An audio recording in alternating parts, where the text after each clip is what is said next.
लिखो percentage of halogen, percentage of halogen. इसमें point लिखना, इसमें लिखो the percentage of halogen, the percentage of halogen, the percentage of halogen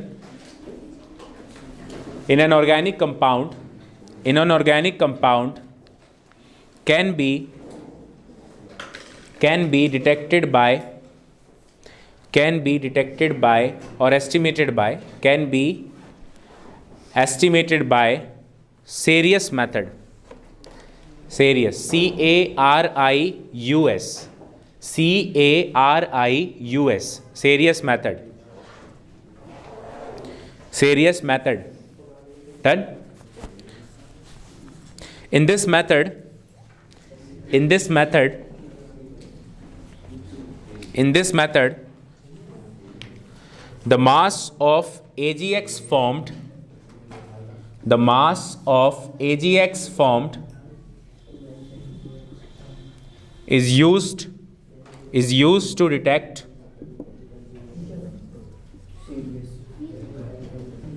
is used to detect the percentage of halogen.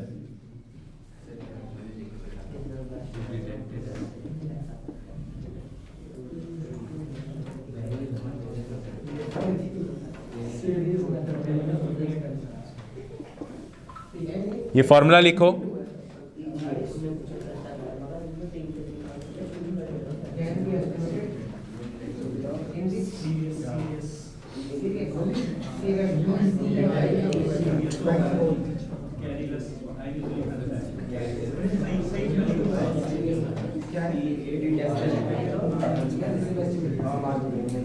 Write down, ये formula है।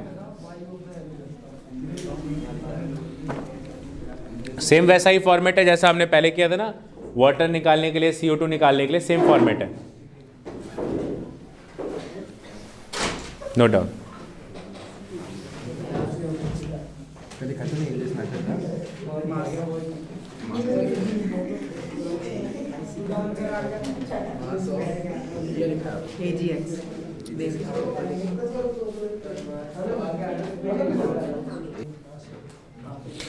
देखो इससे पहले याद है हम लोगों ने डिटेक्शन ऑफ हैलोजन किया था कि अगर कोई ऑर्गेनिक कंपाउंड पाउडर हमें दिया गया और ये बोला गया कि उसमें कौन सा ग्रुप प्रेजेंट है, क्लोरीन है, ब्रोमीन है, आयोडीन है, तो हमने किया था AgCl बनेगा तो कौन सा PPT बनता है, AgBr है तो येलो बनता है, AgI है येलो बनता है, तो कौन कौन से कलर का होता है उसके हिसाब से, तो वो जितना बनेगा, लाइक मान लो AgBr कंपाउंड बना तो हमें ब्रोमीन का परसेंटेज चाहिए, तो आपको ऐसा करना है कि ऊपर ब्रोमीन का एटॉमिक मास लिखना होगा, इनटू में कितना AgBr प्रोड्यूस हुआ वो लिखना होगा।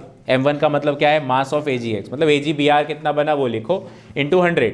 अगर AgCl बना तो M1 है मास ऑफ AgCl, AgI बनेगा तो M1 क्या होगा, मास ऑफ AgI, उसका मास जो भी तुम्हारे को कंपाउंड जिसमें से निकालना है, सिर्फ जिसमें से तुम्हें हैलोजन निकालना है, डिवाइड में क्या करो, मॉलिक्यूलर मास ले लो उसका, जैसे AgBr है तो AgBr का मॉलिक्यूलर मास ले लो, जैसे Ag का मास क्या होता है प्लस Br का क्या मास होता है, दोनों को ऐड करके वो लिखना है, इनटू में mass of organic compound, question में गिवन रहेगा, ठीक है बस। लेकिन हैलोजन के मास तुम्हें मालूम होने चाहिए, जैसे ब्रोमीन का, आयोडीन का, इस सब का, वो मैं भी लिखवा दूंगा।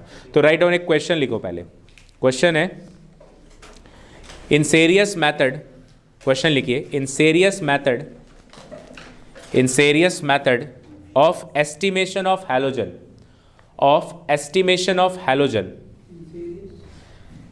इन Carius method of estimation of halogen, of estimation of halogen 0.15 gram, 0.15 gram, 0.15 gram of an organic compound, of an organic compound, of an organic compound gave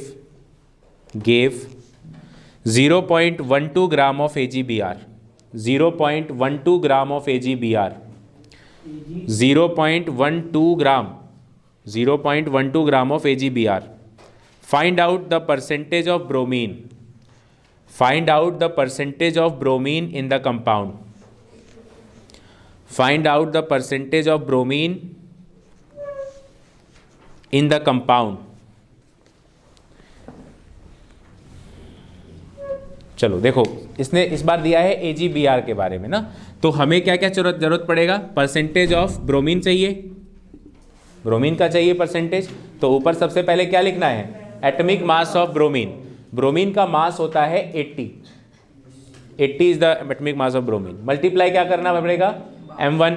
कितना मास AgBr का बना, बताओ, क्वेश्चन में दिया हुआ है कितना AgBr है, 0.12 ग्राम, इनटू में 100 डिवाइडेड बाय AgBr का मॉलिक्यूलर मास चाहिए, तो वो निकाल लेते हैं हम लोग। तो AgBr, सिल्वर का मास होता है 108 और ब्रोमीन का होता है 80, ऐड करोगे कितना जाएगा, 188, दिख रहा है।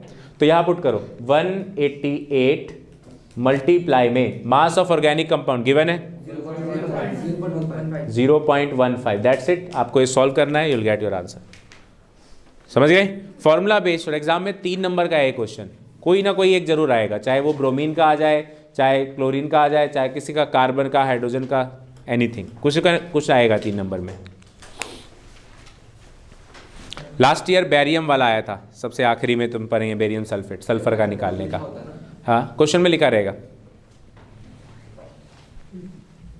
No doubt.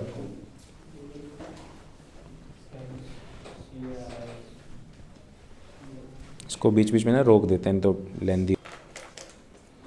34.04% answer.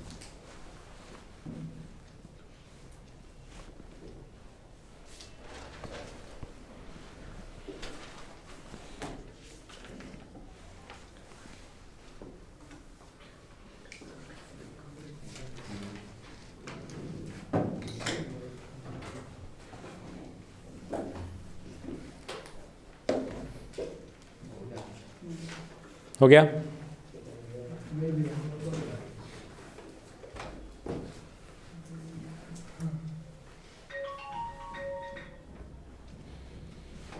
Write down sulphur. Next percentage of sulphur निकालेंगे, परसेंटेज ऑफ सल्फर हेडिंग है।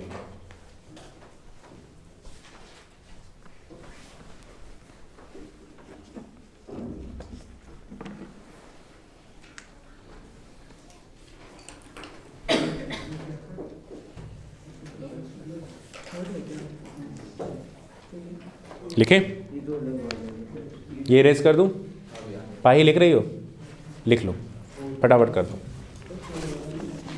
बाकी समझने के लिए अगर बीच में लेट हुई हो तो ये वीडियो देख लेना, इसमें रिकॉर्डेड है, शुरू का थोड़ा देख लेना।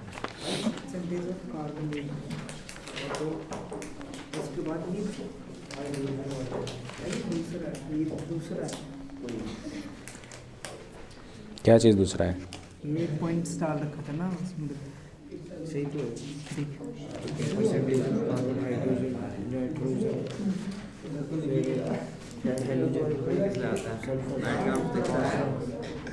ये रोक देता इसे।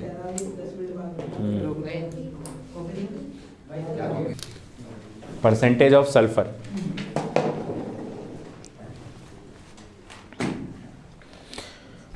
इसमें लिखो sulphur can be estimated, sulfur can be estimated by BaSO4, barium sulfate, BaSO4 barium sulfate।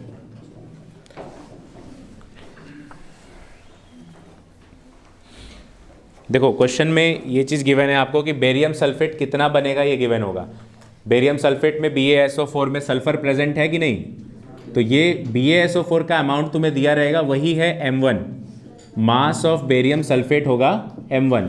इसमें से तुम्हें ये सल्फर का परसेंटेज निकालना है, तो फॉर्मूला ये अप्लाई करेंगे कि सल्फर का एटॉमिक मास कितना है, 32, ऊपर लिखो 32 सल्फर का एटॉमिक मास, इनटू में कितना BaSO4 प्रोड्यूस हुआ, सेम पिछले फॉर्मूले की तरह ही है। ऊपर हेलोजन का मास लिख रहे थे, फिर कितना AgBr या AgI जो भी प्रोड्यूस हुआ था वो था, तो यहाँ पे BaSO4 प्रोड्यूस दिखना है, इनटू 100 डिवाइडेड बाय 233 BaSO4 का मोलर मास है। इसको पहले ही सॉल्व करके यहाँ लिख दिया है, बार बार करने की जरूरत नहीं है, एग्जाम में आप याद करो, 233 सीधा लिखना है। तो 233 is the molar mass of BaSO4, into में मास ऑफ ऑर्गेनिक कंपाउंड आएगा। तो बड़ा सिंपल सा फॉर्मूला है ये, नोट करो, फिर क्वेश्चंस करते हैं इस पे भी। इस क्वेश्चन को सीधा देखना है 3 नंबर के नज़रिए से, ये 3 नंबर देगा। तो बहुत आसान और बहुत इजी। छोड़ in sulphur estimation, in sulphur estimation, in sulphur estimation 0.157 gram, 0.157 gram of an organic compound, 0.157 gram of an organic compound gave 0.4813 gram, 0.4813 gram of barium sulfate, of barium sulfate, of barium sulfate. What is the percentage of sulfur? What is the percentage of sulfur in the compound? What is the percentage of sulfur in compound? So यही formula put करो and find करो answer. सब चीज़ given है data में इसमें।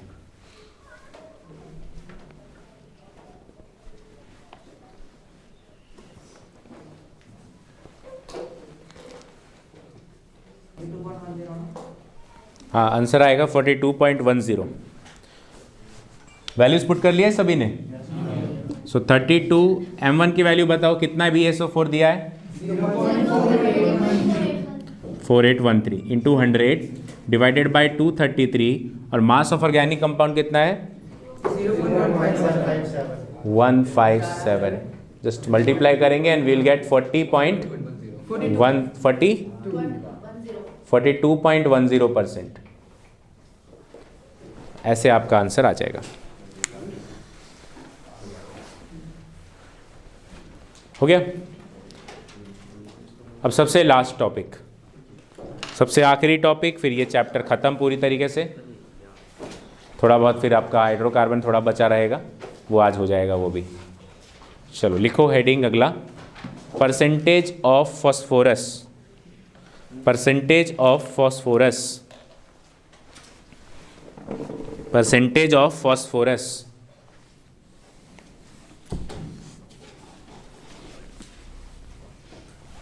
Percentage of phosphorus. Write down. Phosphorus can be estimated by, phosphorus can be estimated by two different formulas, two different formulas, two different formulas, that is in certain cases, that is in certain cases, that is in certain cases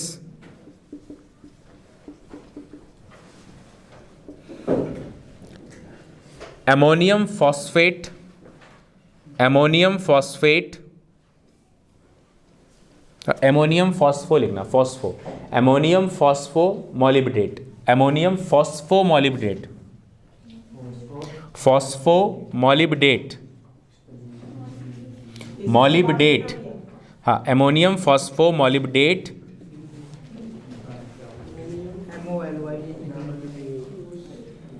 to different method, that is क्या क्या लिख दिए हो यहाँ, क्या है? Certain cases ammonium phosphomolybdate is given or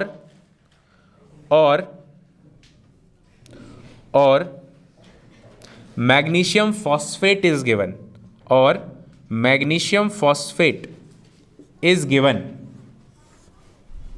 is given. So we have two formulas, so we have two formulas. तो हमारे पास ये दो अलग अलग फॉर्मूले हैं इसको सॉल्व करने के। So we have two formulas.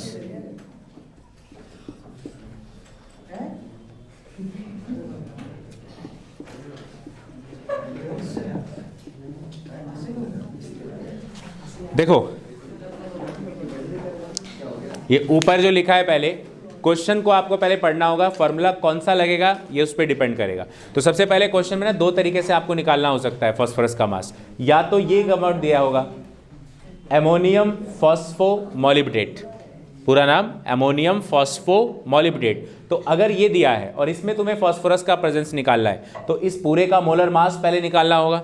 अब एग्जाम में जाके कैलकुलेट करने से अच्छा याद ही कर लो क्या है मोलर मास। तो इसका मोलर मास है 1877, 1877 ग्राम, ठीक है, 1877। तो फॉर्मूला अप्लाई करेंगे, फास्फोरस का मोलर मास 31 होता है, 31 इनटू में मास ऑफ M1। क्या है ये M1, क्या होना चाहिए बताओ अपने एक्सपीरियंस से इन क्वेश्चंस के, क्या होना चाहिए M1? जो ये कंपाउंड है ये कितना बना है, तो ये जितना बना है वो M1 है, मास ऑफ इसका, ठीक है, अमोनियम फॉस्फोमोलिब्डेट का, इंटू 100 करना है, डिवाइड बाय इसका molar mass 1877 into mass of organic compound. कभी कभी क्वेश्चन में ये ना दे करके ये होगा Mg2P2O7, तो ये हो गया मैग्नीशियम फॉस्फेट, ये दिया होगा। तो इस केस में कितने फॉस्फोरस हैं फॉर्मूले में? 2 फॉस्फोरस है, मोलर मास 62 हो जाएगा इसका एटम का। 31 एक फॉस्फोरस का होता है, 2 का 62 हो गया, तो ऊपर लिखो 62 इंटू M1। M1 क्या होना चाहिए बताओ? Mass of magnesium phosphate into 100 divided by इसका मोलर मास है 222, 222 इंटू में मास ऑफ ऑर्गेनिक कंपाउंड। तो जो क्वेश्चन में देगा आपको उसके अकॉर्डिंग उसका फॉर्मूला लगाना है। हो सकता है फॉस्फेट दिया हो, मैग्नीशियम फॉस्फेट, या हो सकता है तुमको ये दिया हो एमोनियम मॉलिब्डेट, फॉस्फोमोलिब्डेट, ठीक है। लिख दो दोनों फार्मूला।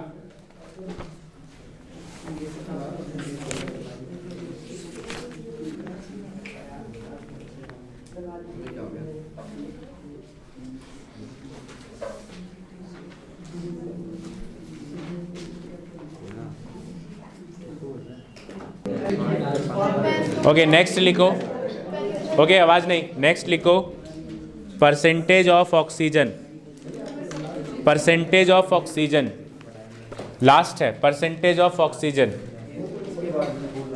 Percentage of oxygen.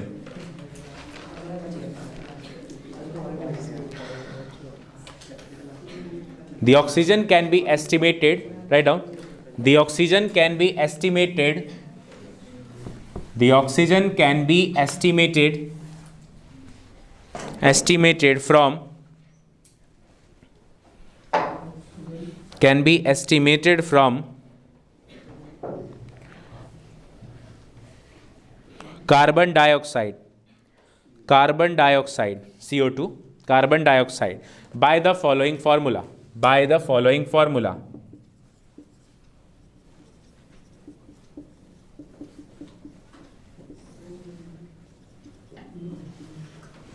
तो ये फॉर्मूला आपको अप्लाई करना है अगर आपको ऑक्सीजन का परसेंटेज चाहिए।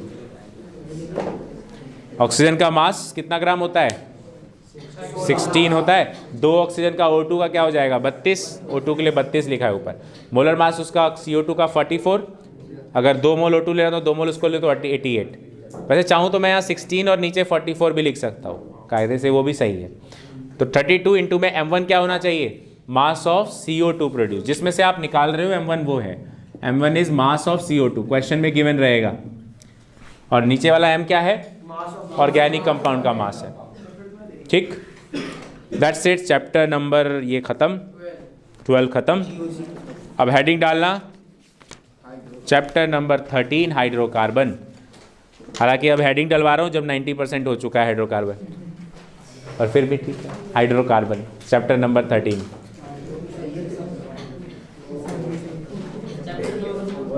Chapter number 13 hydrocarbon, hydrocarbon.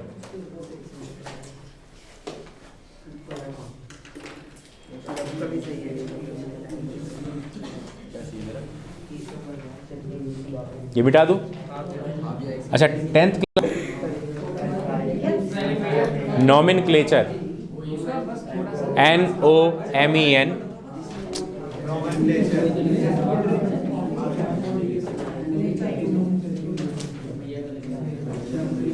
Nomenclature. देखो नॉमेनक्लेचर, अब जैसे हमारे में क्या होता है ना, हम लोगों के यहाँ जब बच्चा होता है कुछ भी नाम रख देते हैं, नहीं, रामू, श्यामू, जो मन में आया रख दिया। यहाँ कोई रूल अप्लाइड नहीं होता है कि इसका जिस दिन जन्म जो है इस दिन पे हुआ है तो इसके हिसाब से इसके इतने अक्षर का नाम होना चाहिए। हाँ, पंडित लोग वो भी करते हैं, पंडितों के पास भी नॉमेनक्लेचर रूल है, तो वो उनका अलग है। हालांकि IUPAC नेम में इन्होंने भी, IUPAC ने एक सेट कर रखा है एक रूल कि अगर आपको किसी कंपाउंड का नाम रखना है, क्योंकि कार्बन इतने कंपाउंड बना लेता है कि पॉसिबल नहीं है किसी को नाम याद रखना एग्जैक्टली कि चलो इसका नाम ये रख लेते हैं, इसका ये रख लेते हैं, ऐसे कितने याद रखोगे, करोड़ों कंपाउंड्स हैं। सो दैट्स वाई एक IUPAC रख दिया गया कि याद रखने की जरूरत नहीं है। एट द टाइम तुम्हारे सामने जब वो कंपाउंड आएगा तुम खुद उसका नाम रख लो उस रूल के अकॉर्डिंग, उस रूल का यूज़ करके। ये है IUPAC, ठीक है ना। तो कुछ रूल्स हैं, सेट ऑफ रूल्स है जो हम लोग अप्लाई करके नाम रखना सीखेंगे। तो लिखो रूल नंबर 1, रूल नंबर 1, हाँ रूल नंबर 1 लिखना। Find the longest chain, find the longest chain of carbon, find the longest chain of carbon.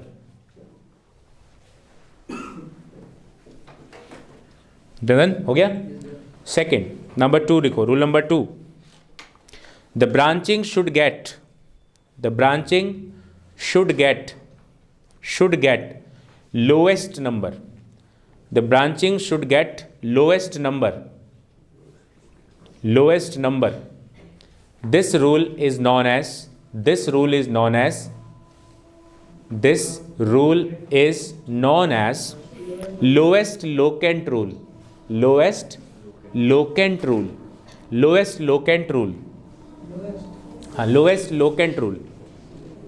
देखिए, जैसे मैं एक कंपाउंड ले रहा हूँ कार्बन का ही, क्योंकि इतने कंपाउंड बनाते हैं, मैं 5-7 जोड़ देता हूँ इसमें।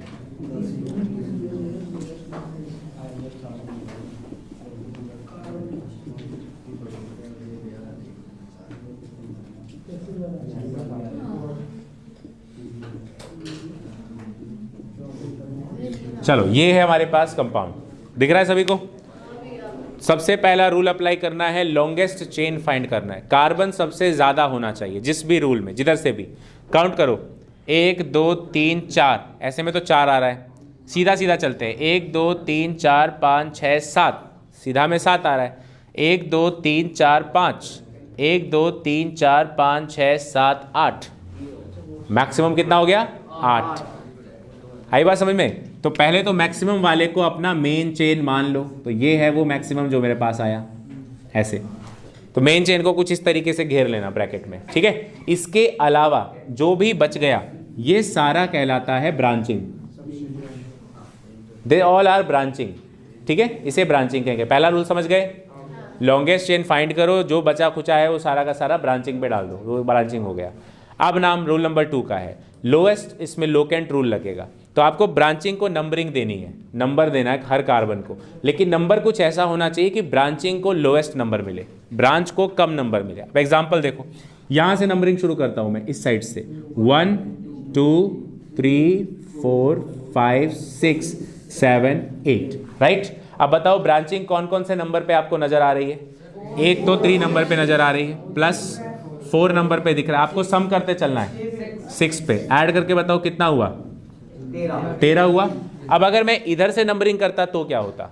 सो 1 2 3 4 5 6 7 8, बोलो पहला ब्रांचिंग कितने पे आता, 3 पे आता, प्लस 5 पे आता, फिर जोड़ो कितना हुआ, विच वन इज लोएस्ट, 13। तो यानी मैंने 13 किधर से आया था, इस तरफ से, तो वो वाली ब्रांचिंग गिनी जाएगी, ये नीचे वाले को एक्सेप्ट नहीं करेंगे। बात समझ में आया लोएस्ट लोकेंट का। तो लोएस्ट लोकेंट कहता है कि आपको दोनों तरफ से नंबरिंग रख के चेक करनी है किधर से ब्रांचिंग को कम नंबर मिलता है।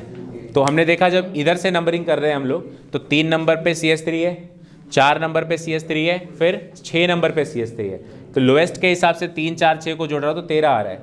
उधर से मैं गिनता हूँ तो 1 2 3 नंबर पे पहला CH3, तो लिखा मैंने 3, फिर 4 5 नंबर पे CH3, तो फिर +5, और अगला 6 नंबर पे CH3, जोड़ के आ रहा है 14। लोएस्ट के हिसाब से 13 लोएस्ट है, तो दैट्स वाई इधर वाला सीरीज को हम चुनेंगे। अब नाम रखते हैं, ये तो नहीं लिया जाएगा, इसको हटा देंगे, ठीक है, क्लियर। अब इसका काम नहीं है प्लस वाले का, लोएस्ट लोकेंट बस याद रखना, यहाँ साइड में लिख देता हूँ ताकि याद रहे। 3 + 4 + 6 हमने किया था तो 13 आया था, और 3 + 5 + 6 किया था 14 आया था। इसको एक्सेप्ट किया, इसको नहीं किया।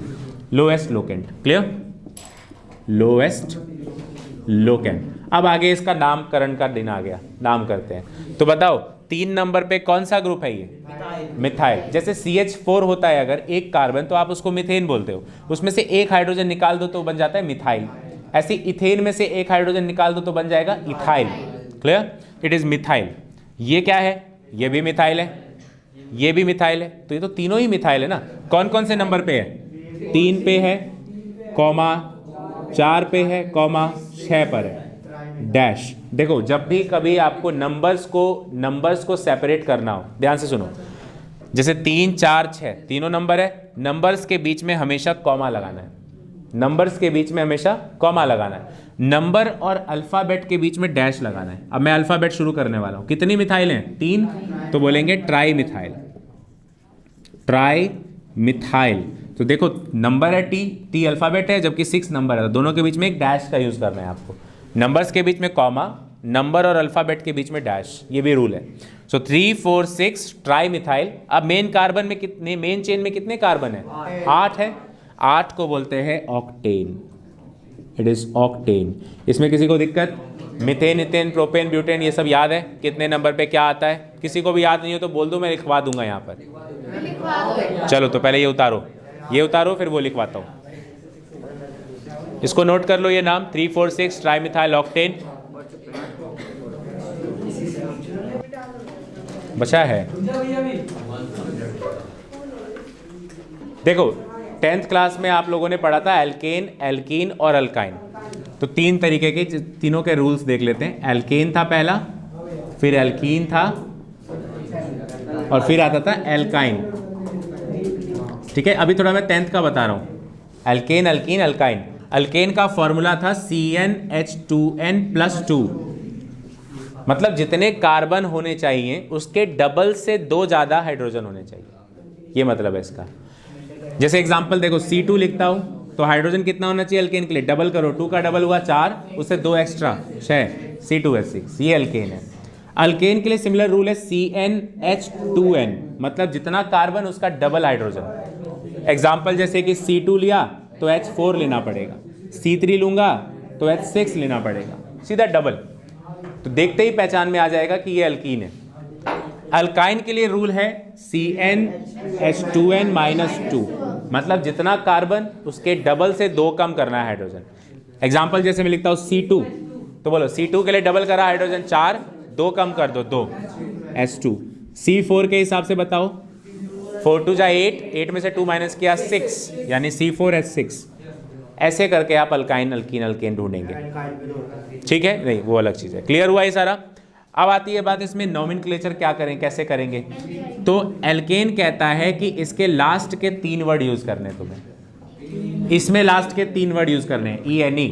इसके भी लास्ट के 3 वर्ड यूज करने हैं, YNE। ठीक है, जैसे एग्जाम्पल, एक कार्बन हो तो बोलते हैं मिथ, मिथ। 2 कार्बन हो तो लिखते हैं इथ, 3 कार्बन हो तो लिखते हैं प्रॉप, 4 कार्बन को लिखते हैं ब्यूट, 5 कार्बन को बोलते हैं पेंट, ये नीचे तक आ रहा है। 6 कार्बन को बोलते हैं हेक्स, 7 कार्बन को बोलते हैं हेप्ट, हेप्ट हेप्ट सेप्ट नहीं, 8 को ऑक्ट आ रहा है, 9 कार्बन को बोलते हैं नॉन, और लास्ट 10 को बोलते हैं डेक। आ रहा है? चलो कोई नहीं, ऊपर लिख देता हूँ, यहाँ पे साइड में लिख देता हूँ। तो अगर आपके पास 10 कार्बन हो तो 10 को बोलते हैं डेक। इसके आगे वही है 1 डेक, 2 डेक, 3 डेक, वो चलता रहता है। तो डेक तक काम है अपने को। क्लियर? इतना क्लियर? अब सुनो, एल्केन के हिसाब से अगर नाम डाले जाए तो एल्केन में एन लगाना है, लास्ट के 3 वर्ड। तो मिथ का नाम क्या बन जाएगा? मिथेन। इथ का नाम क्या बन जाएगा? इथेन। फिर बात समझ में आ गया? लास्ट का 3 वर्ड जोड़ना है, n, propane, butane, pentane, hexane, heptane, octane, nonane, decane. Clear? अगर एल्कीन हो जाए तो अब यहां इंपॉर्टेंट है, मिथीन नहीं होता, क्योंकि डबल बॉन्ड, एल्कीन का मतलब होता है डबल बॉन्ड, और डबल बॉन्ड किसके बीच में? 2 कार्बन के बीच में। अब मिथ में है ही 1 कार्बन, डबल बॉन्ड कहां से बनेगा? तो मिथीन नहीं होता। तो एल्कीन का पहला मेंबर कौन है? इथ वाला, इथीन वाला, तो नाम होगा इथीन। लास्ट में आपको इन यूज करना है। समझ आ रहा है हर्ष? इथीन हो गया। प्रॉप का क्या कर सकता हूँ? प्रोपीन। ऐसे ही हो जाएगा ब्यूटीन, पेंटीन, हेक्सीन करके सारा आ जाएगा। और लास्ट अल्काइन अगर हो, सुनो एल्काइन में क्या करोगे? अगेन उसमें भी मिथ से स्टार्ट नहीं होगा, मिथाइन नहीं होता तो इथ से स्टार्ट होगा। इथाइन, ब्यूटाइन, पेंटाइन जो भी है आप उसके अकॉर्डिंग लिखेंगे।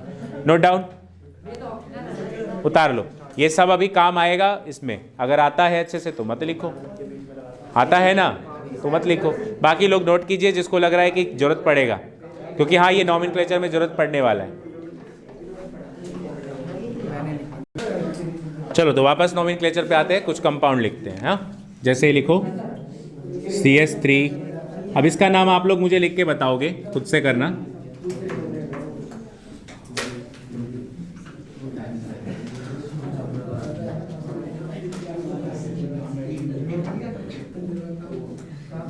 चलो पता करो, इसका नाम बताओ, इस कंपाउंड का नाम लिखो। रूल्स वही दोनों लगेंगे। लॉन्गेस्ट चेन फाइंड करो, branching should get minimum number.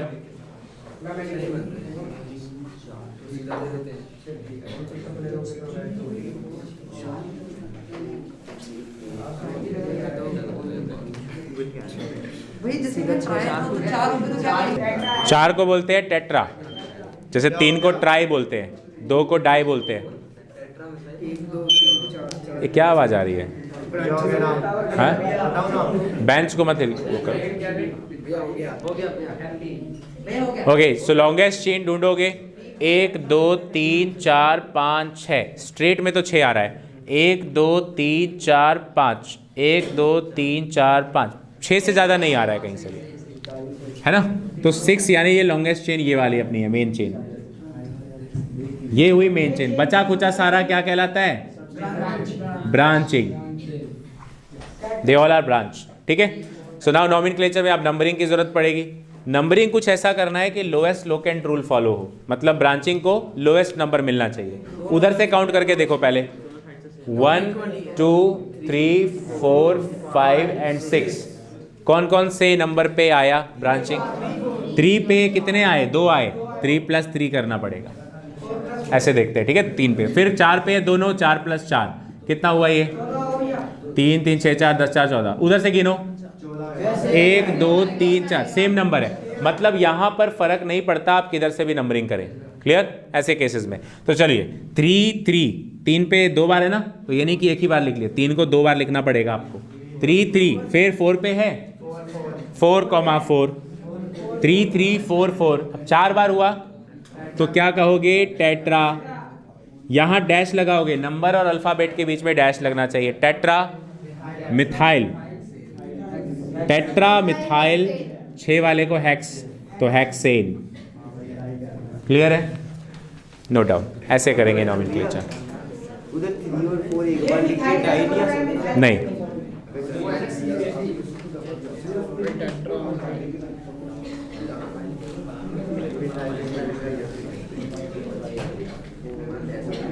मिटा दूं?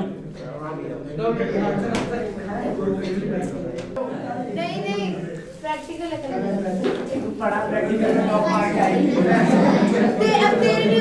है। बस शांति। हर्ष,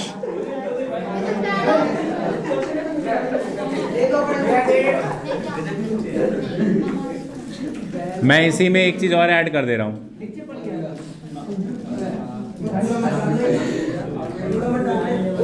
चलो आप बता रहा हूं इसको। क्या किया है भैया?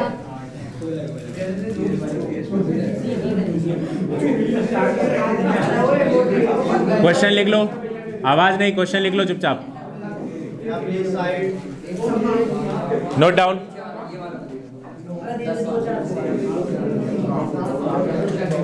समझ आ रहा है ना क्या क्या कहां लिखा है? Find the longest chain first of all.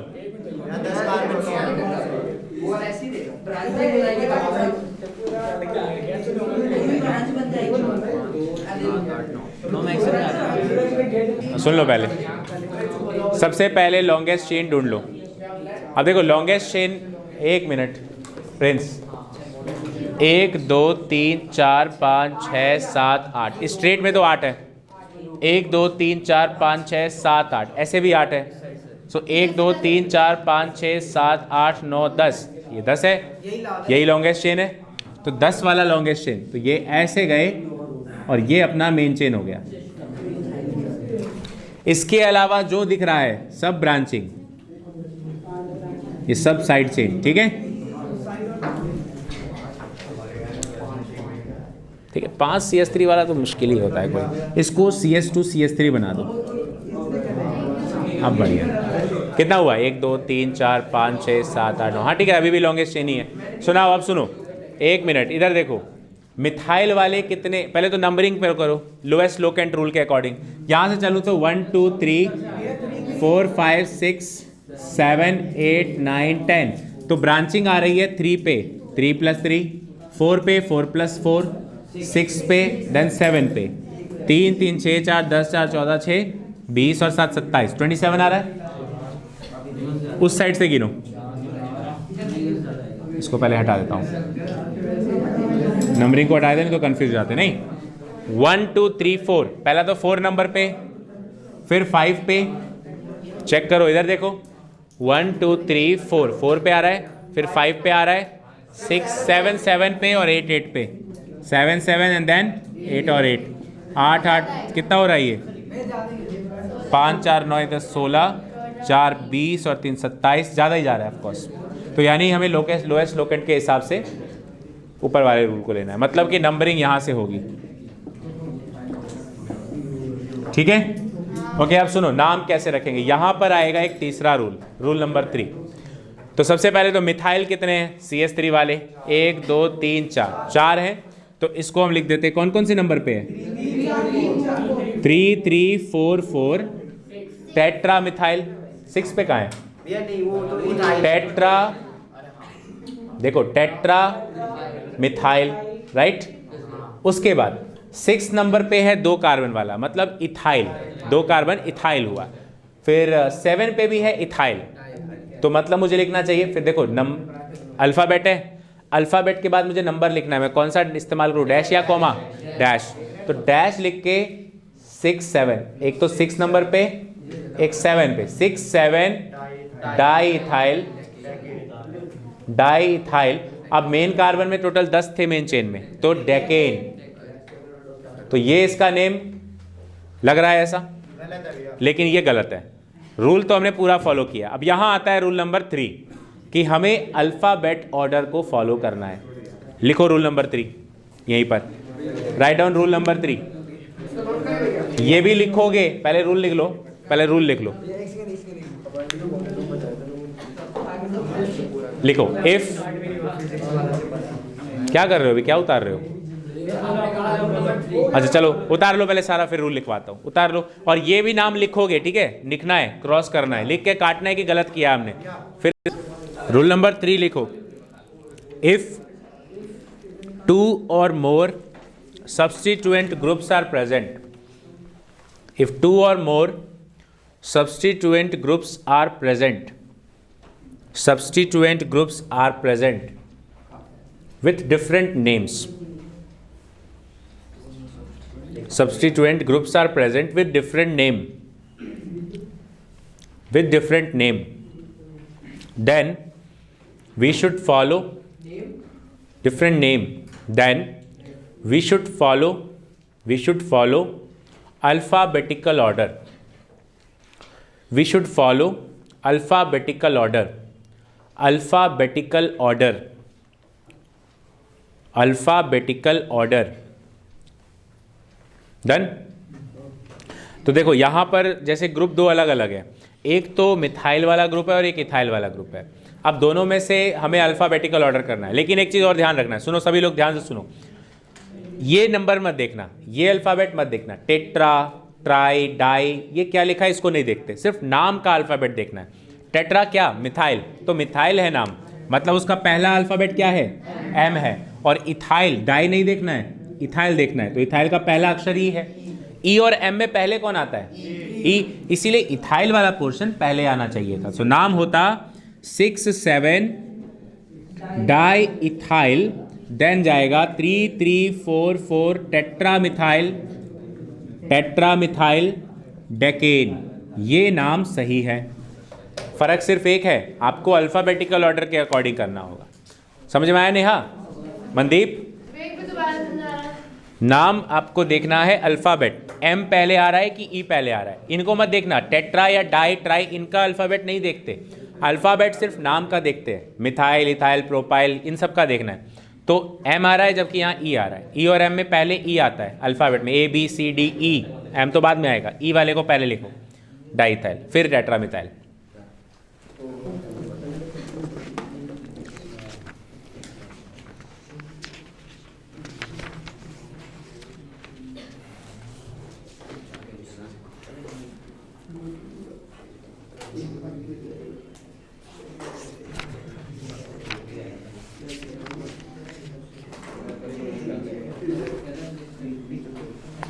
हो गया? अब एक लिखना फंक्शनल ग्रुप, नॉमेनक्लेचर के अंदर ही फंक्शनल ग्रुप वाले कंपाउंड करेंगे। फंक्शनल ग्रुप्स,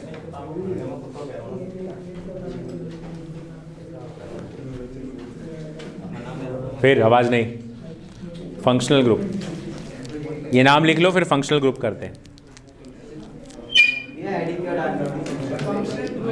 फंक्शनल ग्रुप लिखो, there are several functional group.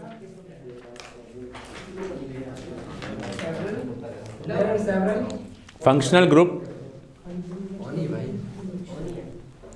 There are several functional group which are following, there are several functional group which are following। उसमें पहला लिखो alcohol, दूसरा aldehyde, तीसरा थोड़ा गैप दे के लिखना, नाम वाम भी लिखना है हमें, halogen, carboxylic acid, ketone. Note कर दो, है? 2 लाइन छोड़ दे। थोड़ा गैप छोड़ दो ना, थोड़ा बड़ा लिखेंगे, नाम भी लिखना है। और एक और लिख देना ईथर, ठीक है। ईस्टर कराया मैम ने, रोक देना। तो इसके नाम में आपको शुरू के 2 वर्ड इस्तेमाल करने हैं। ई इज रिप्लेस्ड बाय अल। जब अल्डिहाइड होगा CHO लिखा होगा, CHO हो चाहे C डबल बॉन्ड OH ऐसे लिखा हो, दोनों केसेस में अल लगाना है आपको, ई को हटा करके। जैसे मिथेनल, इथेनल, ठीक है, पेंटेनल, ई हटाओ अल लगाओ। तीसरा है हैलोजन। हैलोजन में हो सकता है फ्लोरीन, क्लोरीन, ब्रोमीन और आयोडीन, इन 4 में से रहेगा। तो इनके नाम में आपको करना है फ्लोरो, ब्रोमो, क्लोरो और ऐसे ही फिर आयोडो, ओ लगाना है सीधा सीधा, फ्लोरो, क्लोरो, ब्रोमो, आयोडो। समझ गए? नेक्स्ट इज कार्बोक्सिलिक एसिड, ये होता है COOH या C डबल बॉन्ड O फिर OH, दोनों देखो एक ही चीज़ है, कैसे भी अरेंज हो सकता है, या तो वैसा लिखा होगा या ऐसा लिखा होगा। तो इसके नाम के लास्ट में आपको लिखना होगा E is replaced by oic acid. Oic, जैसे इथेन का ई हटाओ, ethanoic acid, propanoic acid, pentanoic acid, oic acid लगाना है। क्लियर? नेक्स्ट इज कीटोन, इसमें बीच में C डबल बॉन्ड O रहेगा। तो मन में तो आएगा भाई ये और ये तो फिर सेम ही दिख रहा है, ये भी है, तो नहीं, उसमें एक तरफ मतलब इस तरफ एक तरफ हाइड्रोजन रहता है, दूसरी तरफ कार्बन होता है। इसमें भी एक तरफ कार्बन होता है, एक तरफ OH होता है, लेकिन इसमें दोनों तरफ कार्बन होते हैं। मतलब यहाँ भी कोई कार्बन होगा, यहाँ भी कोई कार्बन होगा। R लिखा जाता है अल्काइल को, कार्बन को R डैश में लिख दे रहा हूँ, ठीक है, ऐसा दिखा होगा। तो आपको इसमें करना ये है, लास्ट के 3 वर्ड लिखने हैं। सो E is replaced by 1, ONE1, जैसे प्रोपेनॉन, ब्यूटेनॉन, ठीक है, तो ऐसे करोगे, मिथेनॉन नहीं होता, इथेनॉन भी नहीं होता, आएंगे उस पर लिखेंगे। क्लियर इतना? और लास्ट है ईथर, इसका सिंबल होता है ROR, मतलब बीच में एक तरफ ऑक्सीजन सिंगल बॉन्ड से जुड़ा रहेगा, दोनों तरफ कार्बन रहेंगे। तो ऐसे के नाम आपको लिखने हैं oxy, oxy alkane, oxy alkane. ये सारा उतारो, फिर समझाते हैं कैसे करना है, 1 बाय 1 सब देखेंगे।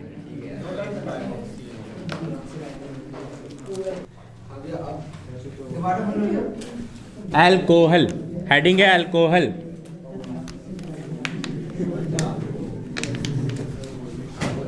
एल्कोहल,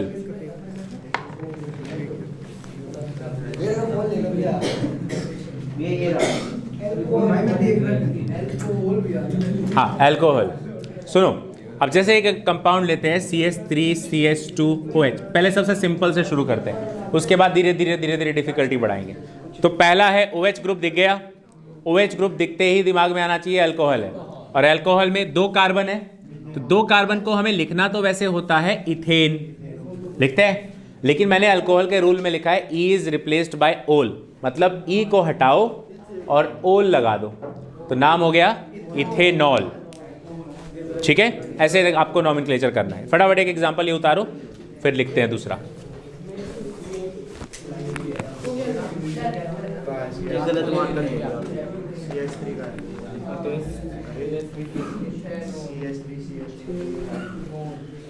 अभी मैं इससे लिख रहा था, इससे लिख रहा था।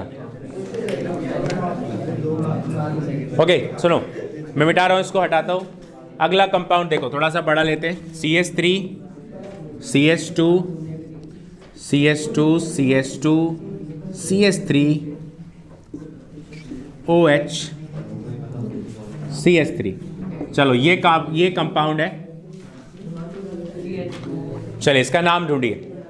Find out rule. रूल क्या है? सबसे पहले कौन सा चेन ढूंढना है? Longest chain, then lowest locant rule, सब लगाओ, पता करो इसका नाम पता करो।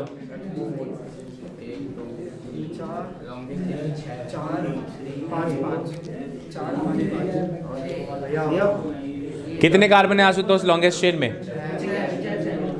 1 2 3 4 5 6 कार्बन से ज्यादा तो नहीं है।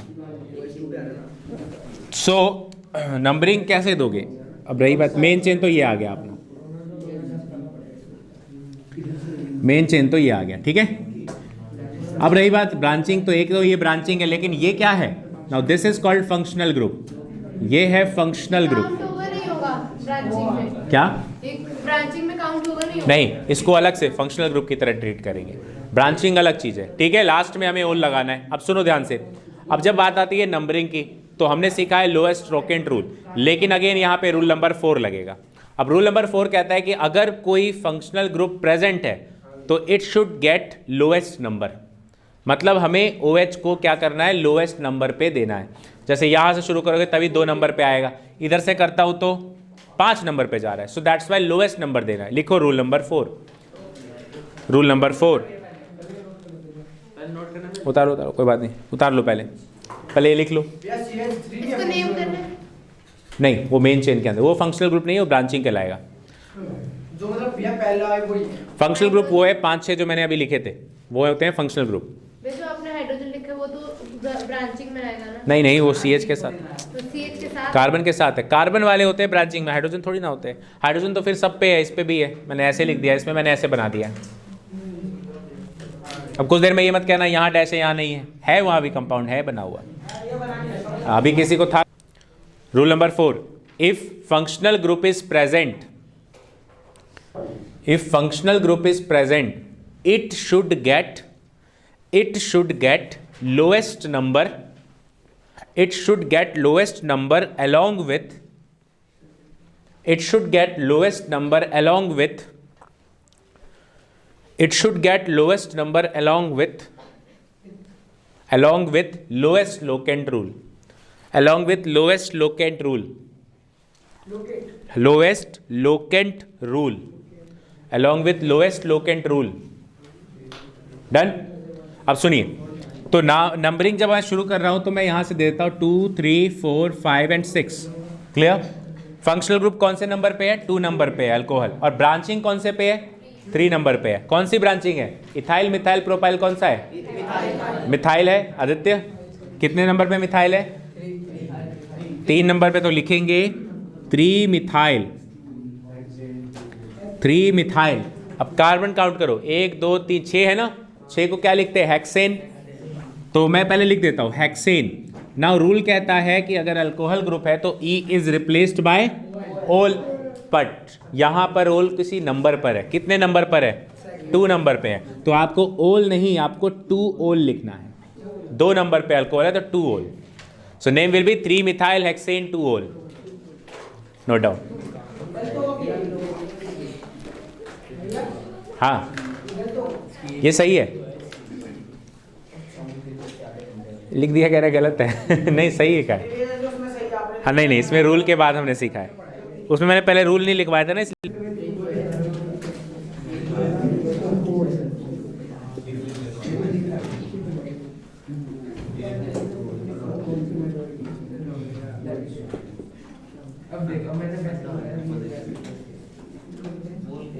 चलो इसको पता करो। Find the longest chain first. Functional group तो पता चल रहा है अल्कोहल है, OH। लॉन्गेस्ट चेन ढूंढ लो, ब्रांचिंग का पता करो एंड नाम पता करो। चलो इसका नाम देखते हैं। तो सबसे पहले लॉन्गेस्ट चेन ढूंढेंगे। स्ट्रेट चेन में चेक करो, 1 2 3 4 5 6 7 आ रहा है सीधा में। 1 2 3 4 5 6 7 8 आ रहा है इस तरीके से। तो मतलब लॉन्गेस्ट चेन तो 8 है। ऐसे गए, ऐसे गए, 8 है। अंडरस्टैंड? देखो इधर, अब बात आती है नंबरिंग करने की कि किसको करे। ब्रांचिंग तो पता चल गया, ये सब ब्रांचिंग है, ये भी ब्रांचिंग है। तीनों ब्रांचिंग मिथाइल ग्रुप है। और फंक्शनल ग्रुप कौन है? OH फंक्शनल ग्रुप है। तो ओल तो लगाना है। अब नंबरिंग के हिसाब से अगर इधर से जाएं 1 2 3 4, मतलब 3 पे आ रहा है, 4 पे आ रहा है और 5 6 नंबर पे आ रहा है। 10 3 13। उधर से गिने तो 1 2 3 पे आ रहा है, 1 2 3 4 5 पे आ रहा है और 6 पे आ रहा है। 6 5 11 और 3 14। तो लोएस्ट वाला लेंगे इधर से। 1 2 3 4 5 6 7 एंड 8। क्लियर? 3 नंबर पे, 4 नंबर पे, 6 नंबर पे मिथाइल ग्रुप है। तो क्या लिखना चाहिए? 3 4 6 ट्राई मिथाइल। Tri methyl. बात क्लियर? इतना समझे? अब 8 कार्बन है, 8 को बोलते हैं ऑक्टेन। तो मैं लिखना तो मुझे था ऑक्टेन, बट अल्कोहल में हमने सीखा E इज रिप्लेस्ड बाय ओल। लेकिन ओल कितने नंबर पे? 3 नंबर पे। तो लिखेंगे 3 ओल। तो ये हो गया इसका IUPAC नेम। आज के लिए इतना ही। कुछ क्वेश्चंस मैं बता देता हूँ, वो करके लेके आना।